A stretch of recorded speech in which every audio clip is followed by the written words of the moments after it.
long and to get too crazy with it. But Joe Biden, I want to talk about Joe Biden in an article that I read today about Joe Biden and what Joe, Uncle Joe, Sleepy Joe, whatever you want to call him, plans to do during his first 100 days in office. It has to do with immigration. Joe Biden has made it 100% abundantly clear that he plans to push for the legalization of 11 million illegal immigrants in this country. That is interesting to me because there's not been one single mention of reparations for black people. All those black people who saved America and bragged about it, all those black people, the Stacey Abrams types who saved America, saved the Democratic Party. No conversation about that. No conversation about reparations. The very first thing that Biden says he's going to do is give legalization to 11 million people that are in the country illegally. So so get comfortable, hit the thumbs up button. We're about to get started on drboystv.com right now.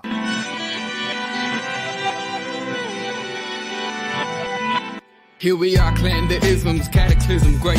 Our people out here struggling, trying to make it in this state. Everybody out here doing it, but we the ones too late. Now family, we the ones who gotta delegate. Get that money in the power, never be fake. Stick to co-sign for 3. What did he say? Create jobs, support our own. Educate the same and buy back your home. Got 3 degrees, triple 10. 3 PhDs, now we on the CNN. DBTV, let's talk about negligence. Ignorance is bliss, but we can turn it to intelligence. Believe none of what you hear, half of what you see. Let's break it down here on Dr. Boy's TV. Here we are. Hey, what's going on, guys? What's happening? I hope you guys are having a good day. Sorry about that. There's some noise in the background. I hope you guys are having a good day. I'm Dr. Boyce Watkins. Welcome to drboystv.com, the home for intelligent black people. If you're black and intelligent, say yes in the chat. If you're not black and intelligent, then you are kindly welcome to leave because this is not a conversation for you. This is definitely not a conversation for anybody who, does silly stuff. The silly stuff that fulfills the stereotypes, like, voting because you think somebody looks cool wearing a pair of Chucks, or voting for somebody because they ate chitlins with your pastor, or voting for somebody because you think that because you're scared of Donald Trump or whatever, or voting for somebody because you were falsely told that your ancestors died for you to have the right to be a Democrat. Those people are probably not going to be happy with this conversation because I'm going to do something that a lot of people don't want to do with you, is to encourage you to be smart and intelligent. I'm going to break all rules of blackness in America by encouraging black people to actually be critical thinkers. And I just know for a fact that a lot of people don't want to be critical thinkers. They don't want to actually look at things from an objective standpoint. They just want to go along with the flow. They want to do what they're told. And that's what you've been doing since slavery. So I don't blame you. I forgive you, for you know not what you do. Now, let me talk about Joe Biden for a minute. I just read an article today about Joe Biden literally stating very clearly and succinctly, the same way he stated clearly and succinctly to those Negroes that were sitting on their Zoom call. Remember when he started yelling at them like he's their daddy? Anybody remember that when Biden was yelling at them and like a pimp yelling at a pack of hoes, oh, bitch shows me, shut up, man. And so anyway, it looked like a scene from the Mac. I swear to God. And so Joe Biden was yelling at his little political flunkies, so the little people that go out here, little leprechauns that go out here and get votes for him, and basically letting them know. Anybody, give me a yes or no if you saw that, where Biden was literally yelling at them, slapping them around. I mean, I really thought he was going to put the pimp hand down on them, because that's what happens. That's when you got to keep your hoes in check. Uncle Joe knows that. You got to keep your hoes in check. So he was telling them, like, look, you get no priority up in here. You have no say in how I'm gonna run my house. This is the White House. This ain't the Black House. This is the White House. This ain't the Black House, and this is Uncle Joe's house.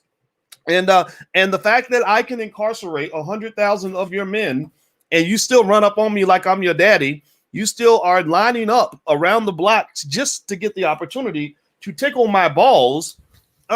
You get no respect up in here. Why would I respect you? You have no options. Clearly, you have no options, because only a complete fool will go and want to hang out with somebody who incarcerated their daddy. Only a fool. Uncle Joe wouldn't do it. Give me a yes or no. Let me ask y'all this question because I'm looking for something. That's why I'm looking around.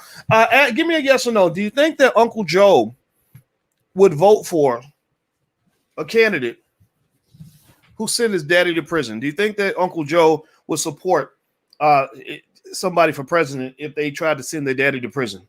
Give me a yes or no. I don't think he would because he ain't stupid. He ain't stupid. I mean, you might not like the man, but you got to give him credit. He ain't a dummy. He's strategic. He understands. He probably understands y'all better than I do. He understands y'all better than I do.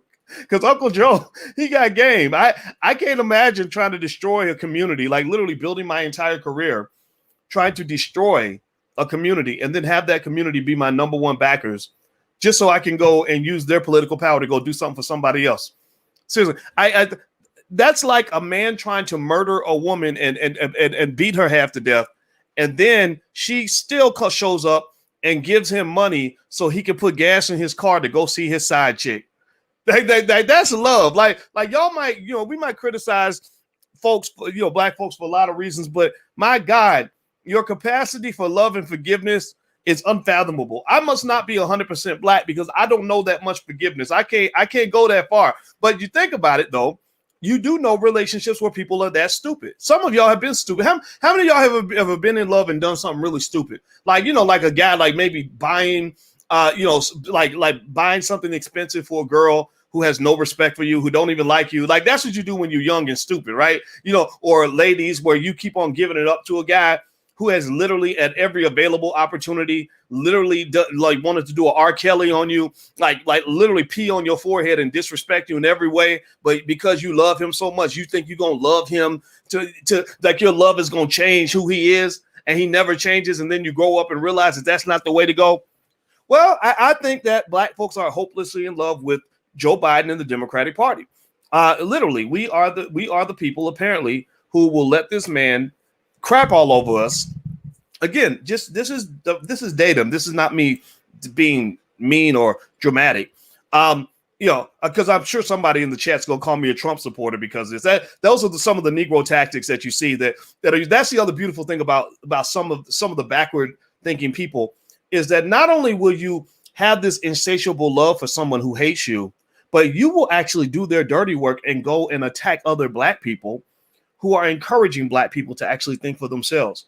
These Negro, like I see Civil Hassan says, Dr. Boyce wanted Trump. Well, Civil Hassan is the type of Negro that will go and attack Ice Cube for saying, I want something for black people. Like, seriously, you got people out there like that. And it's not new. It's not new. I mean, it's been true since the plantation. You go back to the plantation, some of the people that beat the slaves the hardest, the worst, were the black overseers. It wasn't, sometimes a master would be like, I don't want to deal with that. You go deal with that.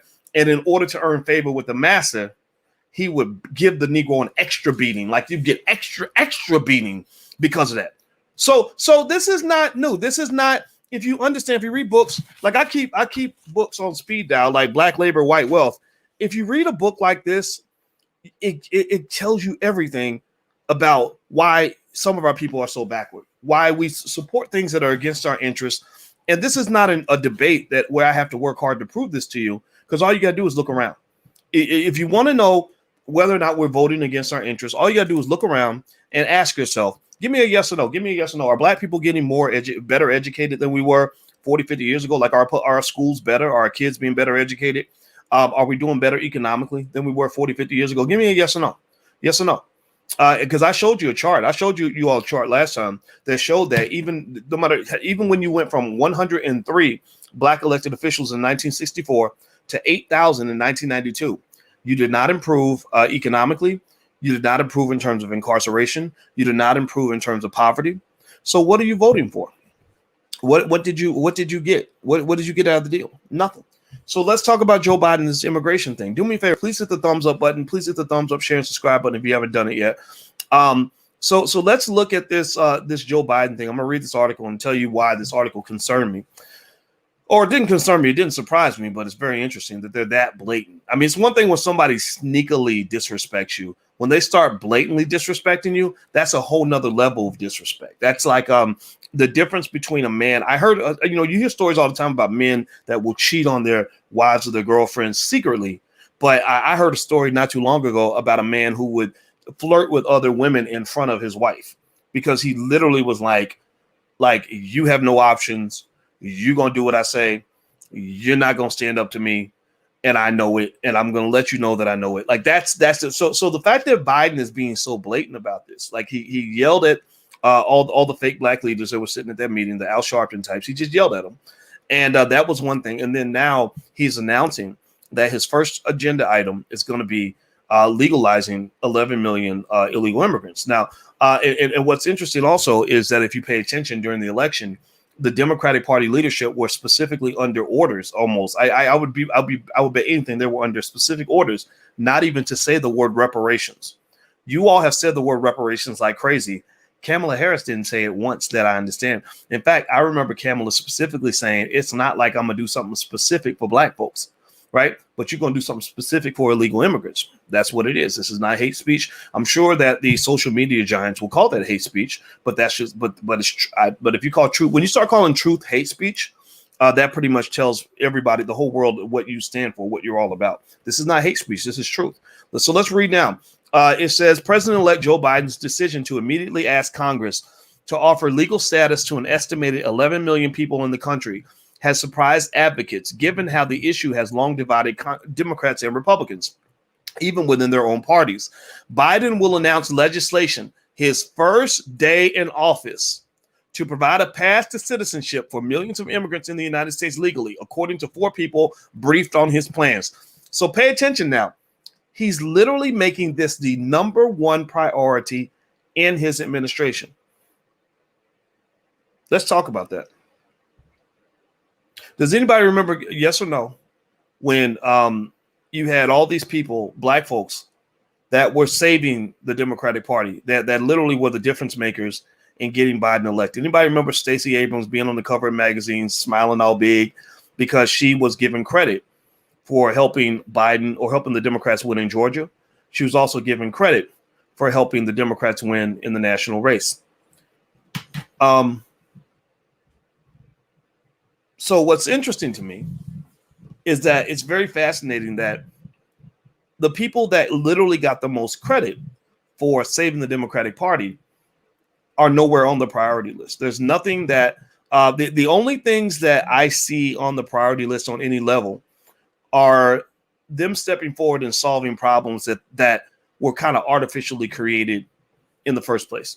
Like, we're going to save you from police shootings, right? Not to say the police shootings don't matter, but there's less than 50 black men per year, less than 50 unarmed black men per year shot by the police.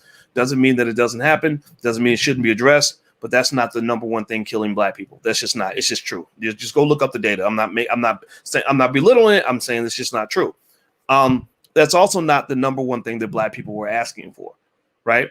And it's also not something that Biden and Harris are really positioned to address, because if you recall, Biden was very much pro-police. He actually passed the crime bill that spent $10 billion building more prisons and putting 100,000 cops on the street. So many of the cops on the street that were killing the black men are cops actually put out there by Joe Biden. This is a fact. This is not me trying to be an asshole today. This is just me telling you the truth. Kamala Harris called herself the top cop of California. She literally said, I am the top cop in this state. So I'm not really sure if you would expect the top cops to really go and protect you from the cops at that level. But then again, you can keep your hopes and dreams alive, because I guess that's just what we do. What I'm really fascinated by is the fact, let me ask you a question, simple question, yes or no. Are black people owed reparations for slavery? Give me a yes or no.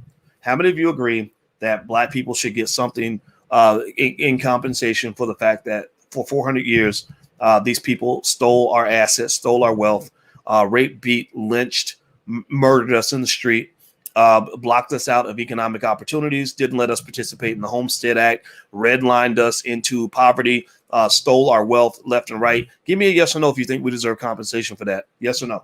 Do you think that's an agenda item? Do you think that would actually solve some problems? So now that we're in agreement that that's an issue, I'm really trying to figure out how anybody can make sense of this idea that issue is going to be completely ignored in favor of an issue that actually isn't just a separate issue, but it actually works against you. Now, some people are a little bit slow. Some people aren't going to get it. Some people are caught up in their emotionality. So again, feeding into the slave tradition that you've been taught, over the centuries, you're going to spend more time being mad at me than you're going to spend being mad at the people that are actually doing these things to you. I don't blame you for this because that's your slave training. Dr. Claude Anderson in Black Labor, White Wealth, you can read where he specifically states exactly how they spent a lot of resources brainwashing you so that you would become their number one weapon. You would become the leading white supremacist in America because you wouldn't just elevate whiteness, you would actually downgrade blackness. So some of y'all are sitting there bulging eyes, mad as hell, blood pressure going up because you're looking at me saying, who is that Negro on that high horse talking this crazy stuff, saying these things to me, right? You're doing a Samuel L. Jackson from Django Unchained, and you're literally looking at me pissed off because you're like, who is that nigga on that nag? Right? You're getting mad. That's your slave training. So I'm gonna forgive you and I'm gonna ignore you because grown folks are talking right now.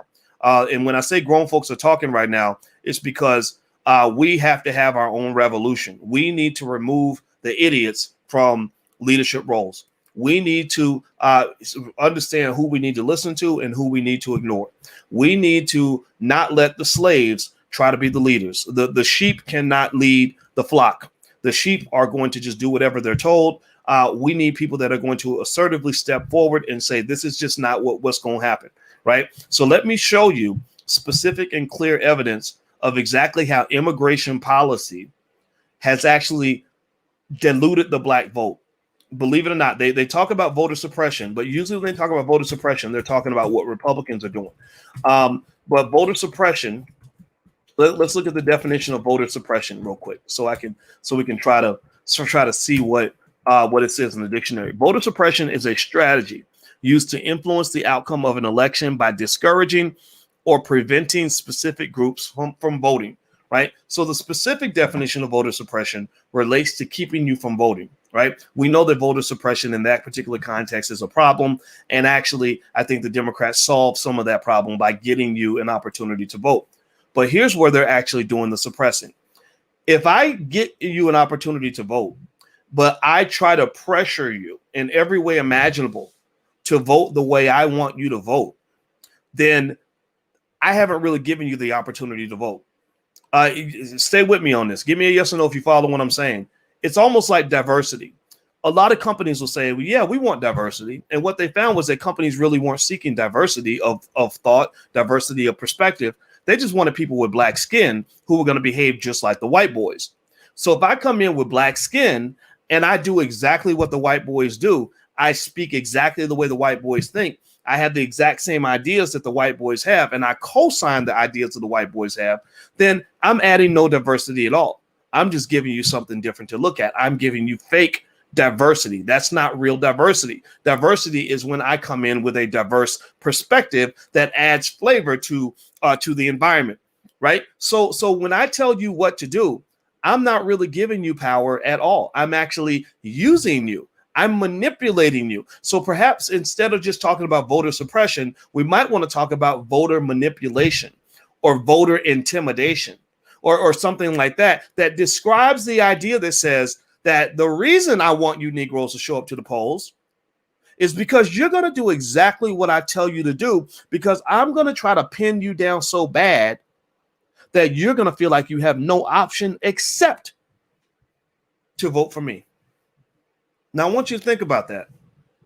If you have $100 in your wallet and I say, I want you to have that $100, that $100 belongs to you. It's your money to spend. And then we go to the store and you say, well, I want to get me a new pair of shoes. And I say, no. If you're getting shoes, you need to get them my size, Negro. And then you say, well, but I don't want to get your size shoes. I need shoes that fit me. No. You're going to get shoes for me. And then I do another Debo on you. You walk into the grocery aisle and you say, I want to get me some carrots and lettuce. And I say, no. We're going to get potato chips. We're going to get candy bars. And you say, but that's not what I want to eat. I pull a Debo on you. Like, what's wrong with you, boy? Like, I'm about to throw down with you if you don't buy exactly what I tell you to get. Have I really given you freedom? Is that freedom? Give me a yes or no if that sounds like freedom to you. Yes or no? But then at the end, I turn around and say, see, I gave you the chance to go spend your own money. I supported you the whole way. I opened the door for you to go shopping. But if I'm sitting over your shoulder telling you what to buy, I haven't given you anything. I haven't given you any freedom. I've taken away your freedom. I've given you the illusion of freedom. So for black people in America, one of the things that you have to understand is that when it comes to voting, you're not given free. You don't have any freedom. You're given the illusion of freedom. The only black people in America that have freedom are the people who demand their freedom. And that makes sense. Malcolm X used to say that freedom is not free. Freedom is not something someone gives you. Freedom is something that you take. There are black people in America, I'm lifting my shirt so you can see, understand where I come from, who are saying, kiss my black ass. I'm taking my freedom. I do not care if you don't like me. I do not care if you talk bad about me on the internet. I do not care if you call me a Trump supporter. I do not care if you talk about my mama. I do not care if you try to make me feel guilty. I do not care if you try to scare me. I do not care because it's my vote and I'm going to do what I want with it. I'm going to go to the store with my $100 and I'm going to buy whatever the fuck I want. And if you don't like it, then take your ass home. Seriously, black people don't have that kind of courage as a collective. Many of our people do not have that. Let me tell you why. Because the minute you step into politics and you say, you know, I really don't want to vote for that guy, Joe Biden. He that's not my type of guy. Some people start calling you a Trump supporter. There are probably people in the chat that are saying that about me right now. Just know, I just need y'all to really understand. I just don't give a fuck. Like you're wasting your fingers. Like you probably need to go and, you know, use your hands for something else, go jack off or something. But you're not, you're wasting your energy and your fingers typing that I'm a Trump supporter because I do not care. And what if I was? So what? It's my vote. That's my $100, not yours. My money to spend. If I want to go in there and buy a candy bar with it and a pair of shoes, then that's what I'm gonna do. If I want to go buy a piece of plastic with my $100, it's my money. You have no right to tell me what to do with my money. The other thing they'll do is they'll do stupid stuff. It's one thing if you have a community that has stupid people. Every community has stupid people. Every community has its idiots who don't know how to think. That's fine. It's another thing when you have a community where the stupid people are propped up and given the most power.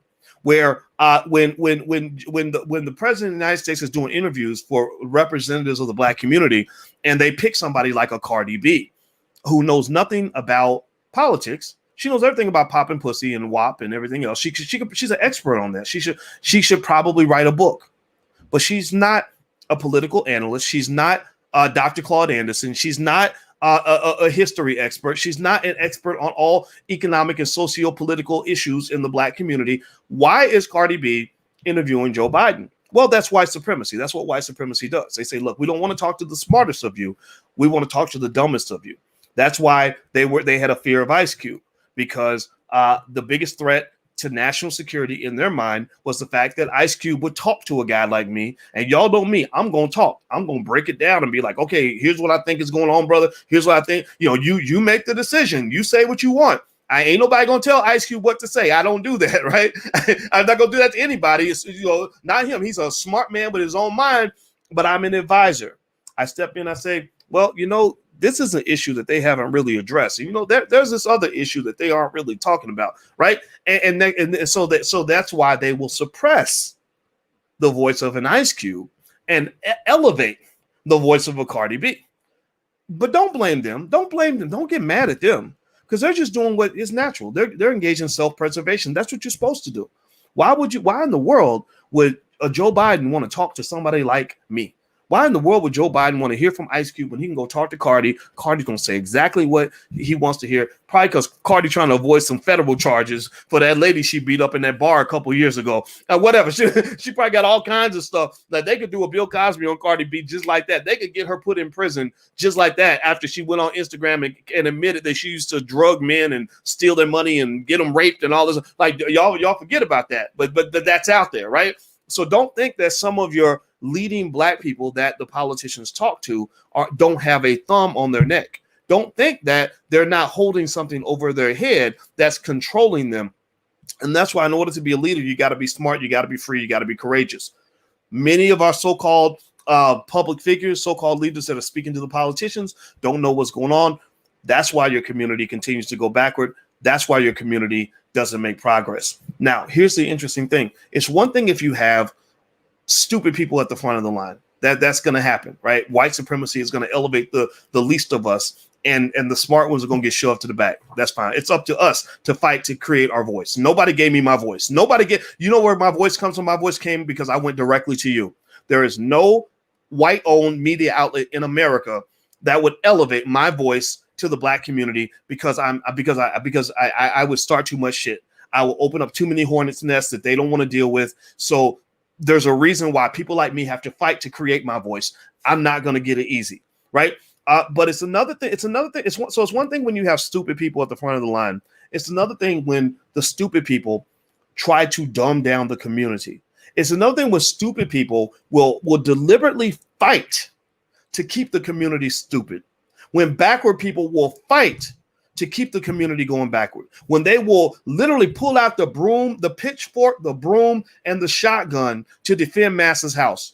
What you saw in this election was absolutely appalling because you saw people that literally were voting for nothing, that literally could not explain how their community was going to benefit from who they voted for, going out and deliberately seeking to suppress and intimidate any voice of reason, any voice that was unique, any voice that simply said, well, what's in it for Black folks? I mean, process this. This is how sick and crazy some of our people are, that literally they got mad at Ice Cube for simply saying, well, shouldn't Black people get something out of this thing? Like, if we're going to vote, shouldn't we benefit too? I mean, do you give me a yes or no if you thought that was a little bit strange? Like that's the sickness of it all, is that it's one thing if you sit over there and you ain't doing nothing. It's another thing when the only thing you're doing is proactively seeking to undermine those who are actually trying to get something done. Because you can't argue that what you've been doing is working. You can't argue. Like I got data and statistics that will show you that your community has gone backward. Black wealth is dropping. You got more college degrees, but you don't understand basic things like actually land ownership and starting businesses and making investments is actually how you get ahead, not getting more college degrees or more student loan debt. Your path to financial freedom shouldn't start with going $200,000 in debt for a college degree. That doesn't make any sense. That's not logical. So let me show you on this immigration piece. I'm gonna show you. I brought some receipts here. I'm gonna pop this up real quick. Hit the thumbs up button. Please hit the thumbs up button, share, subscribe button if you haven't done it yet. I'm gonna share my screen and show you guys. This is out of Dr. Claude Anderson's book, Black Labor, White Wealth. Now, I want you to look at this for immigration policy. This is immigration policy and how immigration policy is actually specifically utilized to dilute, suppress, and destroy the Black vote. This is the immigration quota back in 1924. The problem they had in 1924, before I show you this, I'm going to explain this to you. The problem they had in 1924 was they said, we got too many Negroes, and if Black people ever start voting and stuff like that, they're going to have too much power. So they said, we got to get some more people in here that are going to make sure that we minimize the impact of the Black vote. So what they did was they set quotas. This is according to official quotas that they set on immigration. So if you were English, aka white, and Protestant, then anybody could come in. You could bring in 1 million people. It was fine. If you were Irish, well, Irish are kind of like a lower tier of white people in their mind. So they said we'll allow quite a few, but not too many. So 34,000 Irish. If you were from Western Europe, it went down to 28,000. Eastern Europe, etc. So you keep going down. The darker it gets, you go from white to yellow to brown. The darker it gets, the lower the numbers get. And when you get down to African, it's zero. Closed. So they basically said, we want to make America white again. They basically said, we got too many Black people here. We need a country that is going to dilute and minimize the number of Black people that are here. So immigration policy has been consistently used as a way to dilute the Black vote. So what my theory is that the Biden administration, they see people like us coming. They saw Ice Cube. They were scared to death. They said, okay, we need to get some minions out here that are going to go attack him and mislabel him and use propaganda against him. But we can't hold this off forever because too many people are learning the truth. Too many people are hearing a message that says we should expect more from our politicians. So they're making plans for the next generation of electoral cycles. They're basically saying, look, if we legalize 11 million people from another country, then we're not going to need Black people in their votes anymore anyway. We're not going to need black people to do anything. So in 10 years, it won't be a Stacey Abrams on the cover of magazines for saving the Democratic Party. It'll be a person that is from Latin America. This is not anti-Hispanic. I have plenty of people that I love that are from that area. But the thing about it is that this is our country. Like, let's just keep it 100. Like, we are descendants of slaves. We built this damn country. If you're from Mexico, maybe your descendants built Mexico. If you're from El Salvador, maybe your descendants built El Salvador. So if I go to El Salvador, I can't expect the El Salvadorian government to take care of me before they take care of the people of El Salvador. If I go to Mexico, I can't expect the Mexican government to take care of me before they take care of the citizens of Mexico. If I go to China, China will make it 100% clear. China is blatant with it. They make it 100% abundantly clear that you ain't one of us. You ain't one of us. Not only do we not give you equality, we're not even going to play that game with you. But on top of that, we won't even let you come over here really and set up a business unless it's a business that we think we can copy and replicate. If you go to China, has anybody ever gone to China? Maybe you haven't done this, but let me just tell you, if you go to China and ever I want you to get on your app and look for an Uber in China. Try to get you an Uber in China. I got Ubers in Europe. I got Ubers in Latin America. I could get Ubers all across the United States. When I go to China, there is no Uber app. The app doesn't work. Why? Well, because they've got, I think it's called Shishing or something. I forgot what it's called, but they've got their own version of Uber. They're like, no, we got this. We don't want you coming over here taking our money. We ain't stupid like the black community. We don't want you taking all of our money and taking it back home. We're going to build it here. Right? If you go to China and you try to look up, pay attention now. You go to Europe, you look up Google and Facebook, it's right there. You go to South America, same thing. You go any other part of the world, same thing. Go to China, try to look up Google. Type in google.com in the internet. It's going to say this website does not exist. We know nothing about a Google. What is a Google? Why is that? Well, because they built their own version of Google. They protect their people. That's just what they do. So what I'm saying is that for black people in America, nobody's protecting you, but it's not really their fault. It's your fault because you don't protect yourself. You don't look out for your own. You don't care about your own. You are accustomed to this idea that you're supposed to sacrifice for everyone else and no one is supposed to sacrifice for you. You will brag. Pay attention. You will brag about the fact that Stacey Abrams saved the Democratic Party and will never once even think to yourself, well, what did the Democratic Party do for us? All they'll do is they'll say, well, we protected you from Donald Trump. Well, that's because you've got triggered Negro syndrome. Your whole life, you've been getting triggered since you were a baby. Your whole life, you've been told that you are a victim because you're black. Your whole life, you've been told you ain't nothing but a lowly Negro and that the best you can hope for is for some benevolent white guy to come along and save you. Your whole life, you have been emotional and scared and passive and afraid. And they're always like, well, they gonna come get you.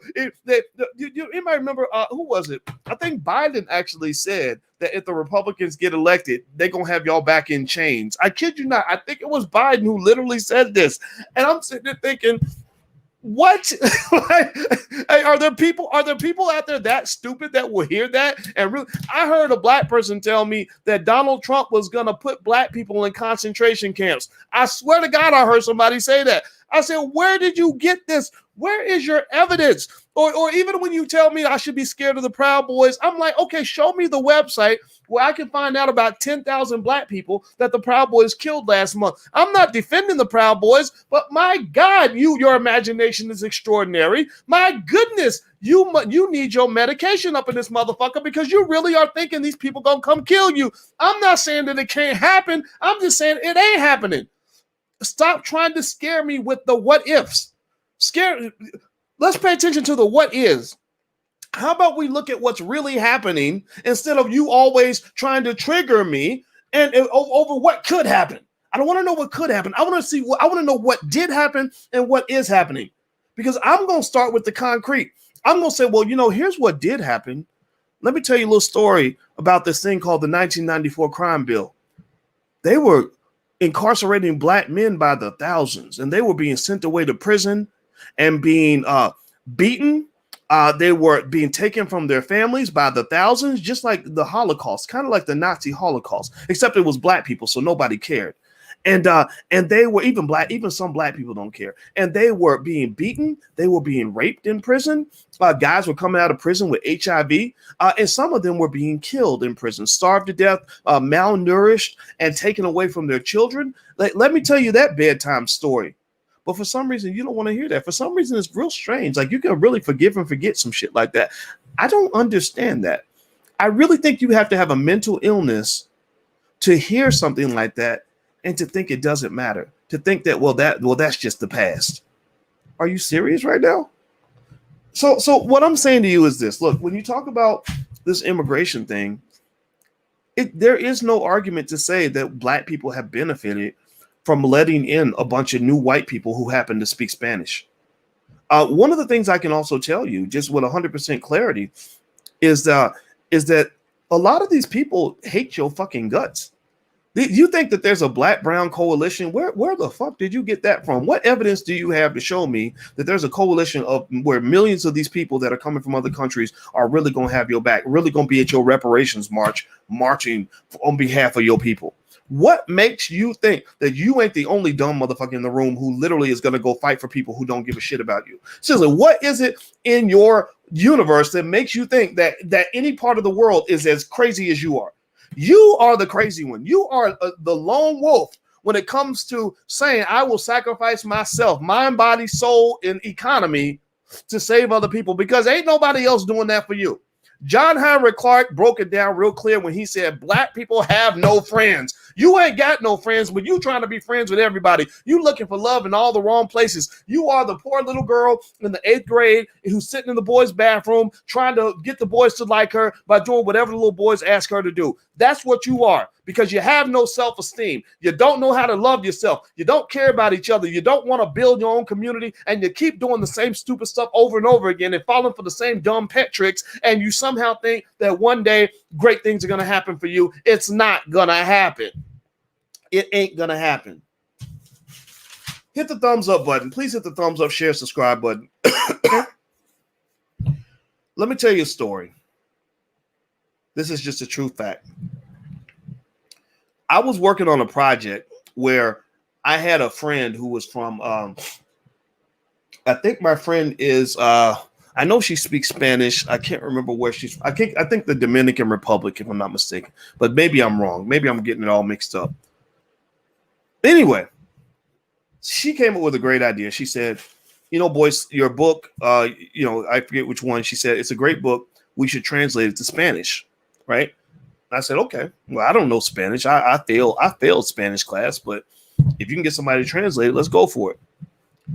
So I had another friend who's from Puerto Rico, and she was like a business advisor, a good friend of mine. And she said, okay, that's a great idea. So I said, hey, can you work with her to get my book translated to Spanish? She said, sure. So she called her, and she had a real honest woman-to-woman conversation. And she said, well, that Boyce is going to have a problem when he gets his book translated to Spanish, and you market that through Latin America, don't you? And she said, well, yeah, I think so. But what are you talking about? She said, because as well as I do, that a lot of people in the Hispanic community do not like black people. That when they see his black skin, they're going to have a big problem with that. And I said, and she told me about that conversation. And I was really kind of like, really tell me more about that. And it made me more aware. When I would go to Colombia, my brother lives in Colombia, and I went to visit my brother. I noticed that on his side of town, there's nothing but white people. They all speak Spanish. They're regular people, nice people. They got a lot of fake booties in Colombia. Not that that's important, but that's kind of weird. Like, I kind of like the natural booty. My woman got we ain't got nothing fake up in this house. But then I guess some people aren't blessed, so they go to the doctor and get surgeries done or whatever. But besides the point, I'm seeing all these white people with fake booties, and it hit me one day. I said, where are the black people? There are black people in Colombia. Where are they? Well, the black people were on the black side of town, and they only really came to the white side of town that they were working for the white people. And whenever I saw the black people on the white side of town, they were always very sad. They were always in the struggle, maybe begging for money or whatever. Not to say that that's what all the black people are doing in Latin America. I'm just saying that there was clearly a hierarchy. There was clearly a segregation process. Maybe it wasn't blatant, but it was there. And I started doing more research on this, and I found out about Brazil, where they have tens of millions of black, I think 20 or 30. I think Brazil has the largest black population on earth outside of Nigeria, if I'm not mistaken. And they hide these people. If you go look up the face of Brazil, you are not going to see a black face. You are going to see a white woman. So my point, and the reason I'm bringing this all up to you, is because I need you to kind of disabuse, meaning get rid of this false idea that somehow because somebody came from south of the border that they're going to identify with your black ass.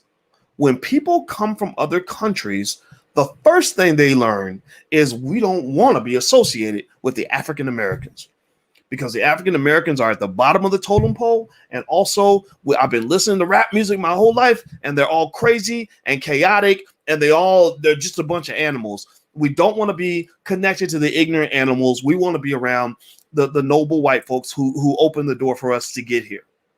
So I kind of need you to stop believing these politicians when they tell you that there's some magical black-brown coalition, because that's just simply not true.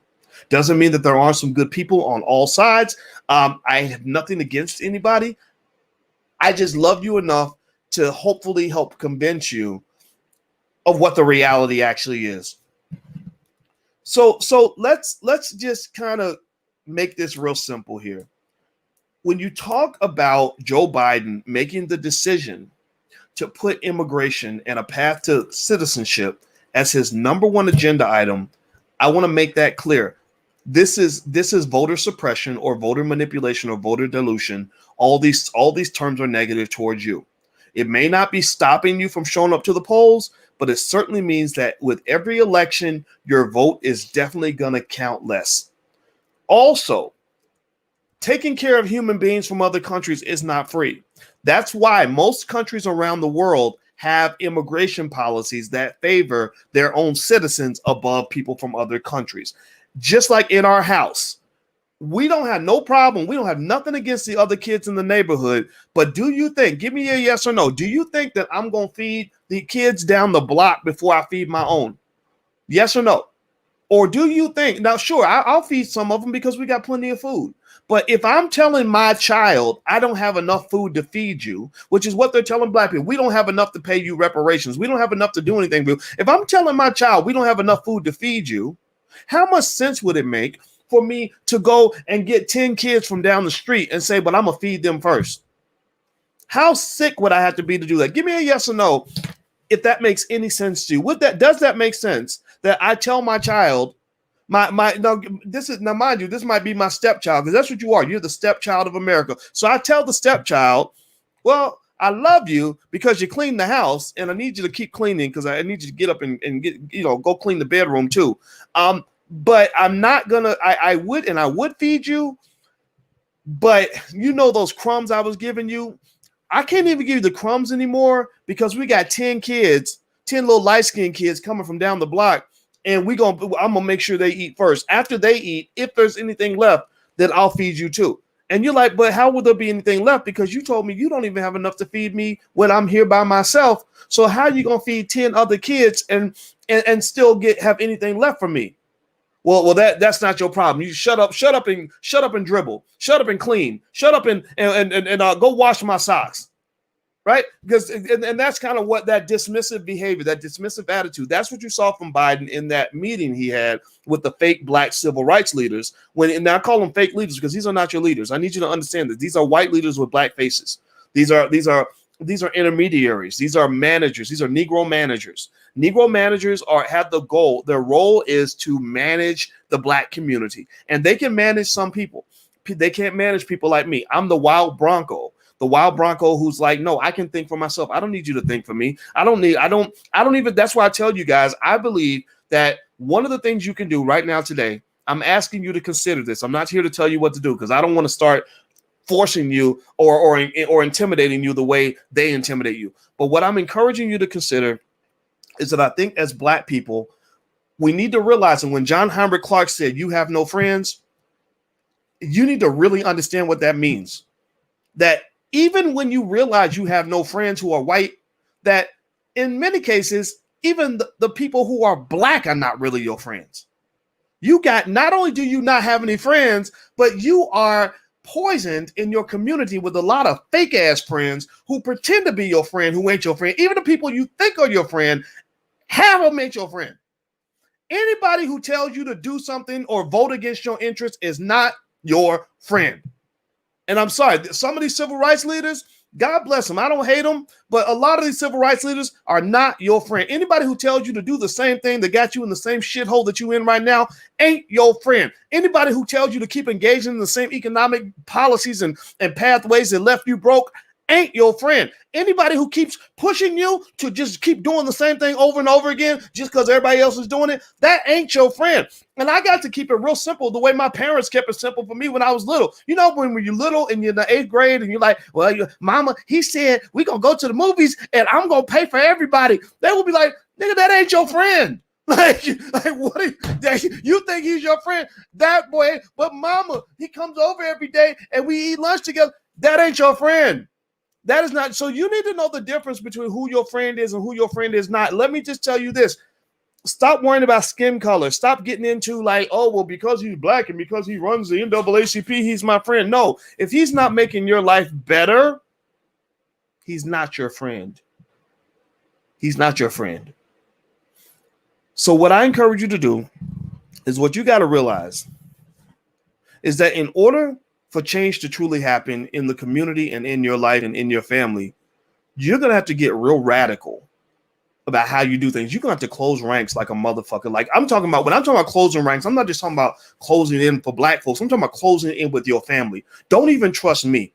I might be a double agent. Implement some things and approaches that work for your family. Stop believing in black leadership. There is no such thing when you're talking about leaders that are selected by your oppressor.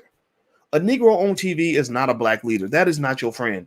How did they get on TV in the first place? Well, they got on TV because there's somebody who owns the TV network who said, okay, that's a good Negro. I like that Negro. I don't like that one.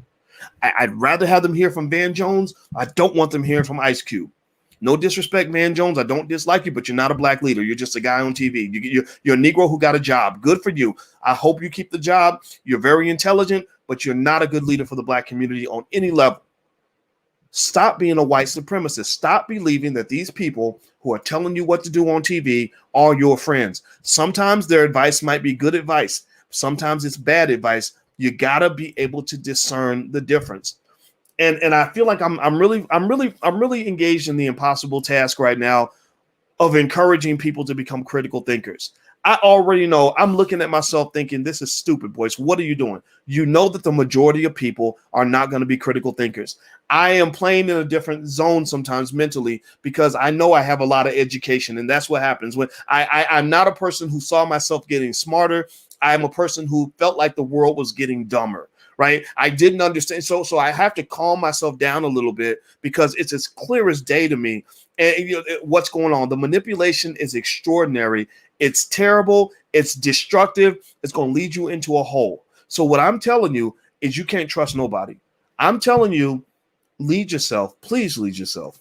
One place you can look if you want to, the allblackagenda.com. I put that platform together with free resources, free and low cost stuff that you can implement in your family right now. Like things like the $5 a day investing plan. That's totally free. You can do that. That'll build wealth for your family so you can get off the Negro track. The Negro track is I'm going to send my kids to a public school so they can prepare to go to a white-owned university and give away $200,000 of their family wealth so that they can be trained to go get a job working for another white person. That is highly educated sharecropping. Doesn't mean you shouldn't go to college. Our kids are going to go to college, but that is a sharecropping system that you're overly committed to because somebody lied to you and told you that that's the way to be successful in America. That is not how you become successful in America. There are some elements of it that can work, some elements that will lead you into the same economic shithole that everybody else is going into. You must put together your own process. You must get off the grid, whatever that means. So let me just finish up with Joe Biden and this immigration thing. One of the big problems that black people have, in my view, when you talk about politics and how we go about the process of voting, is we have a lot of what I call immature voters. An immature voter, to me, is somebody who is entirely unsophisticated in how they go about deciding which candidate they will support. An example, I'm going to go ahead and call out Ricky Smiley on this. I don't dislike him, but I got to call out the bullshit when I see it. Kamala Harris goes on the Ricky Smiley show, and Kamala's talking to Ricky. He asks her no questions of any substance. He's been told what he's allowed to say and not allowed to say. I'm speculating because I'm going to make the assumption that he's not that stupid. And Ricky Smiley gets out, and they start talking about their Greek affiliation. I guess he's a Omega and she's AKA. And somehow they start playing Atomic Dog, and Kamala starts singing along. Atomic Dog, bow wow wow, yippee yo, yippee yay. And then after the interview, Ricky Smiley literally gets on, his platform with a lot of people. I mean, millions, hundreds of thousands of people, right? The ignorance is very broad. It's spread bigger than coronavirus in the Black community. It's the biggest STD in the Black community is ignorance of the brain. Millions of our people have been infected. And there's no evidence that we're going to flatten that curve. And he gets on with millions of people. And he says, oh my God, did y'all hear her singing Atomic Dog? She's like, Atomic Dog, bow, bow, bow, yippee, yo, yippee, yay. Woo, she got my vote.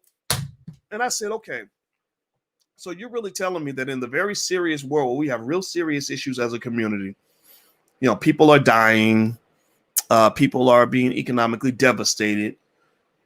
They owe us $15 trillion for reparations alone. This woman has stated clearly that she wasn't going to do anything specific for Black people, but they're apparently going to do something specific for illegal immigrants, but not do anything specific for Black people. That the reason that you're going to give her your vote, and the reason you just told 2 million Black people to vote for her, is because she can sing Atomic fucking Dog. You slimy motherfucker, you piece of shit. What the hell is wrong with you? What is wrong with you? I'm sorry, I don't normally get this mad, but that is a horrible abuse of power that you literally are going to be that damn ignorant in front of millions of people, and then you wonder why your community is sitting in a damn holding pattern that they've been stuck in for decades. You will never be the king if you are always insistent on being the clown.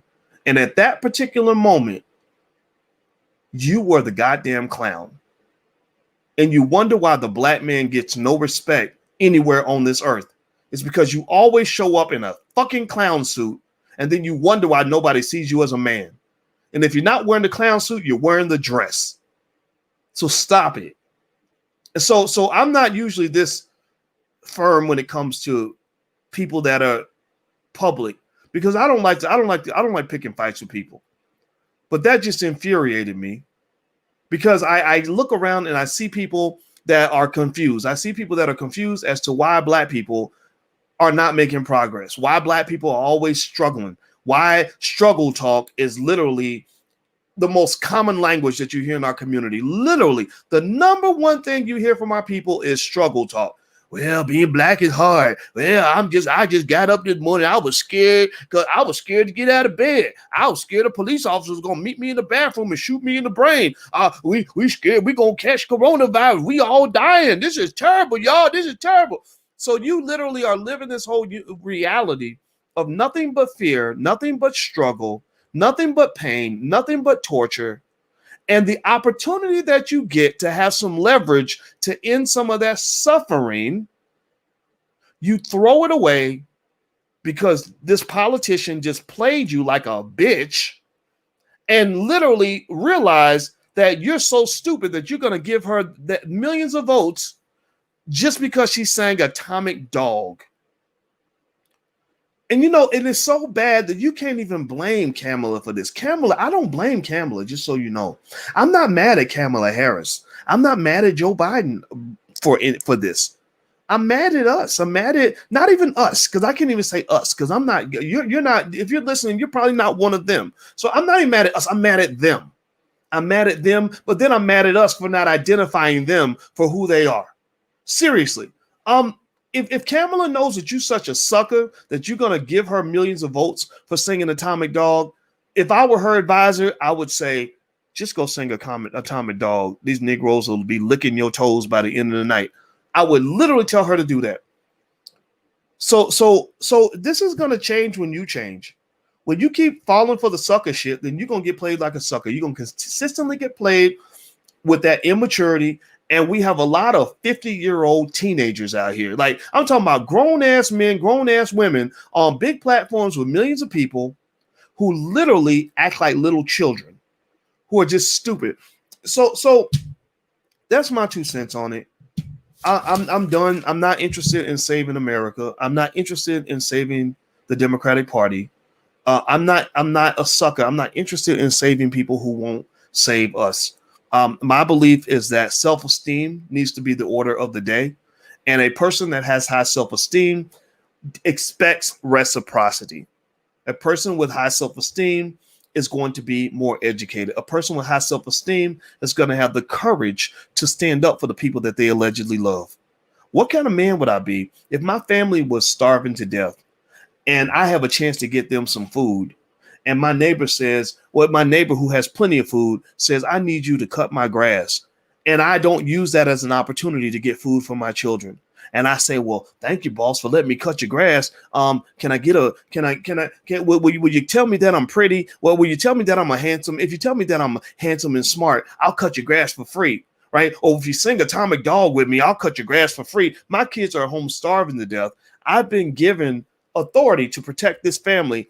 And the opportunity I get to get them some food, I wasted because my neighbor just got me to cut his grass. He would have paid me money. He would have gave me food. He would have gave me whatever I wanted. But instead, I just asked him to sing a song. And now I'm going to do everything for free.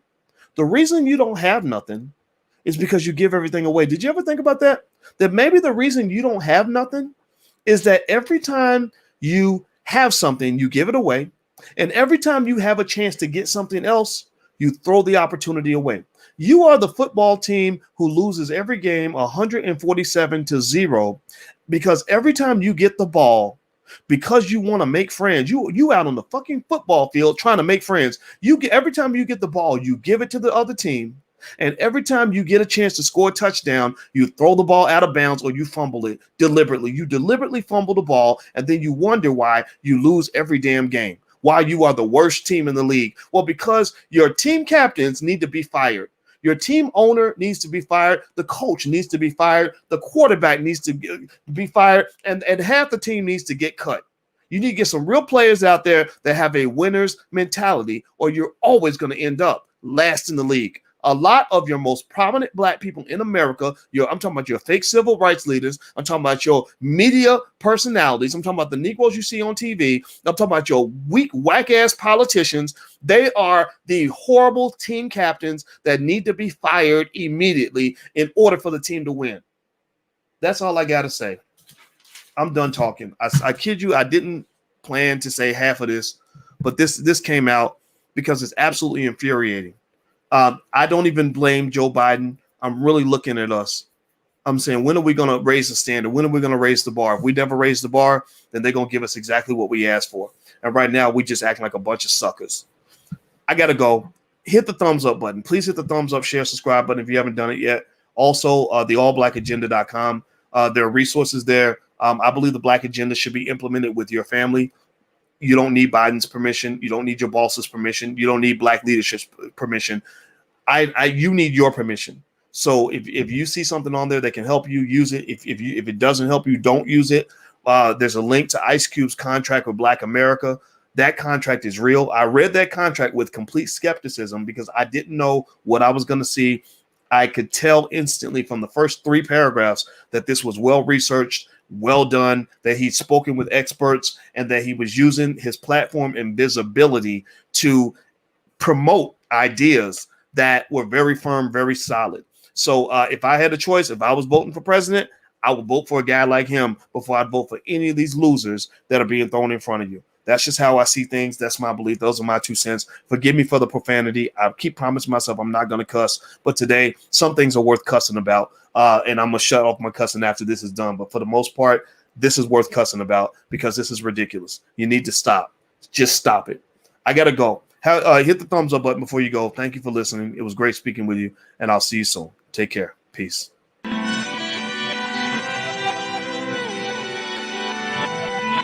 Here we are, clan the isms, cataclysm great.